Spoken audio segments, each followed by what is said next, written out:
इस वक्त हमारे साथ हैं कानपुर से एक प्रख्यात साहित्यकार राजेश अरोड़ा। अरोड़ा जी, हिमालयन डिजिटल मीडिया पर आपका स्वागत है। आप धन्यवाद। बाबा भलकू स्मृति रेल यात्रा कर रहे हैं, आज उसका दूसरा दिन है। तो पहले दिन का कैसा अनुभव रहा, आज का कैसा अनुभव है और जो दिन चल रहा है अभी, आज क्या रोमांच है, तो आपसे जानना चाहेंगे। बहुत खूब। पहले दिन हम लोग शिमला स्टेशन से बड़ौक के लिए यात्रा पे गए।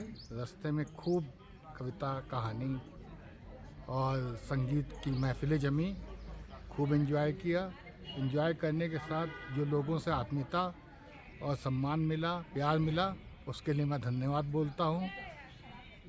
खिड़की से हिमालय की घाटियों के दृश्य और फिर बरसात, शायद पहाड़ों की बरसात से सुंदर कुछ नहीं होता।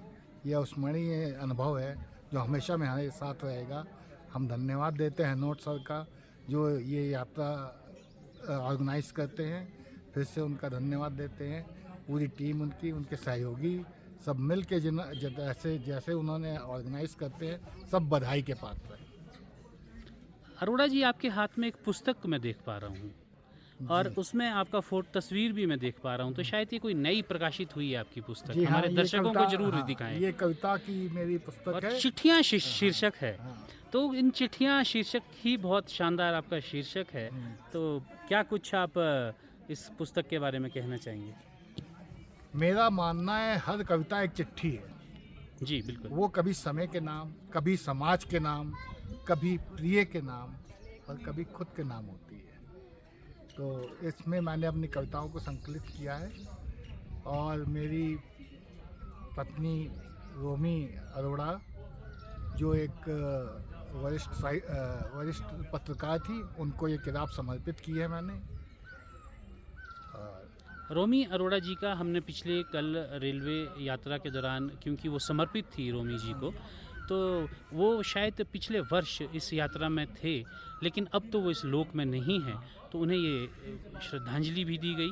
तो मैं आपसे जानना चाहता हूँ कि रोमी अरोड़ा जी के साहित्यिक जीवन के बारे में आप कुछ कहना चाहें। रोमी ने मास कम्युनिकेशन करने के बाद दैनिक जागरण में कला संस्कृति के एडिटर की तरह ज्वाइन किया।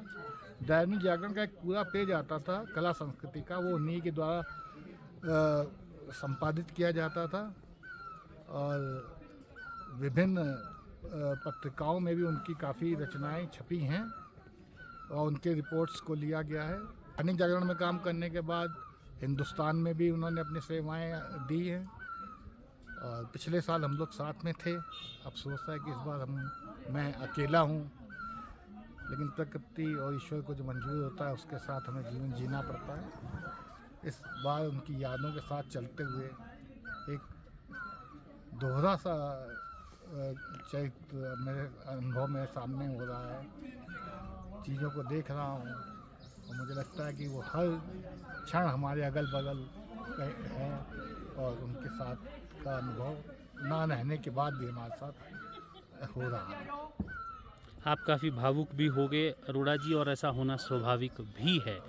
और ये यात्रा में भी आप, हम सब उन्हें याद कर रहे हैं और इसी प्रकार ये यात्रा चलती रहे। हम आपसे आगे और भी बात करेंगे।